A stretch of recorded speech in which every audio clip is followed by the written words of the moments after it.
మిగిలిన వివరాలు చూస్తే జగన్ సర్కార్ అరాచక పాలన నడుపుతోందంటూ బీజేపీ నాయకులు ఆరోపిస్తున్నారు. అలాగే టీడీపీ జాతీయ ప్రధాన కార్యదర్శి నారా లోకేష్ కూడా ఈ అంశాలపై తీవ్ర విమర్శలు గుప్పించారు. ఉత్తరాంధ్రలో శంఖారావం యాత్రలు కొనసాగిస్తున్న లోకేష్ ఇవాళ 3వ రోజు పాతపట్నం బహిరంగ సభలో ప్రసంగించాడు.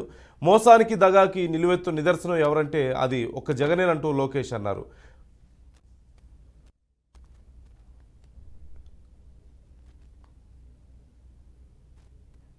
జగన్కి ఒక శాపం ఉంది. ఆ శాపం ఏంటంటే నిజం చెప్తే తల 100 ముక్కలుగా పగులుతుంది. రోజుకొక అబద్ధం, రోజుకొక మోసం. అసలు మోసానికి ప్యాంటు షర్ట్ వేస్తే అచ్చు జగన్ లాగా ఉంటుంది.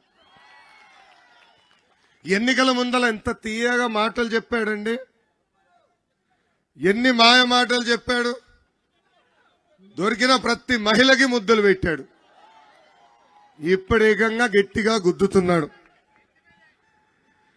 ఎన్నికల ముందల 2,30,000 ఉద్యోగాలు కల్పిస్తా అన్నాడు. ప్రతి సంవత్సరం డిఎస్సి అన్నాడు, జాబ్ క్యాలెండర్ ఇస్తా అన్నాడు. అది కాస్త సాక్షి క్యాలెండర్ గా మారిపోయింది. డిఎస్సి నోటిఫికేషనే ఒక మోసం. బీసీ స్టడీ సర్కిల్ మూసేశారు, ఎస్సీ స్టడీ సర్కిల్ మూసేశారు, పీజీ ఫీ రీంబర్స్మెంట్ ఎత్తేశారు, విదేశీ విద్య కూడా కట్ చేశారు. అంతెందుకు ఎన్నికల ముందల 6,500 కానిస్టేబుల్ పోస్టులు ప్రతి సంవత్సరం భర్తీ చేస్తానని హామీ ఇచ్చి ఈ రోజు మాట తప్పాడు ఈ జగన్.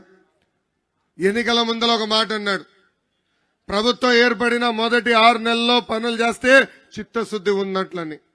ఇప్పుడు ఎన్నికలకి కరెక్ట్ గా 4 నెలలు ఉన్నాయనగా ఇప్పుడు డిఎస్సి నోటిఫికేషన్ తీసుకొచ్చి మాయ పనులు చేస్తున్నాడు. ఆనాడు గ్రూప్ 2 పోస్టులు ఇస్తానని చెప్పాడు. ఇప్పుడేకంగా గ్రూప్ 2 పోస్టులు 4 నెలల ముందర అనౌన్స్ చేస్తాడు. కేవలం 2 నెలలే ఉన్నాయి ఆ పరీక్షలకి రెడీ అయ్యేదానికి. మన ప్రభుత్వం ఉన్నప్పుడు కనీసం 4 నెలల సమయం ఇచ్చేవాళ్ళం.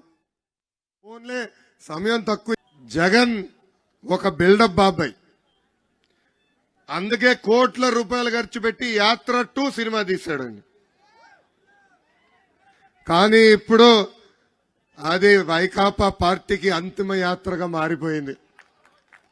వాళ్ళ సొంత పార్టీ ఎమ్మెల్యేలు టిక్కెట్లు కొంటున్నారు, ప్రజలకి డబ్బులు ఇచ్చి దయచేసి సినిమా చూడండి అంటున్నారు. క్వార్టర్ బాటిల్ కూడా ఇస్తున్నారా స్వామి? అయినా ఎవరు చూసేదానికి సిద్ధంగా లేరు. ఈ బిల్డప్ బాబాయ్ కటింగ్లు గట్టిగా వీక్తాడండి. ఒక సభలో అర్జునుడు అంటాడు, ఇంకో సభలో ఏమో అభిమన్యుడు అంటాడు.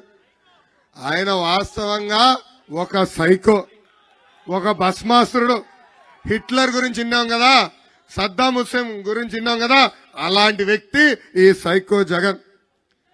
ఈ సైకో జగన్ ని చూస్తే చాలా జాలి వేస్తుంది. మనం చేసిన మంచి పనుల మీద రంగులేసి నేను చేశాను అంటాడు. మనం కట్టిన టిట్కో ఇల్లు పైన రంగులు వేసి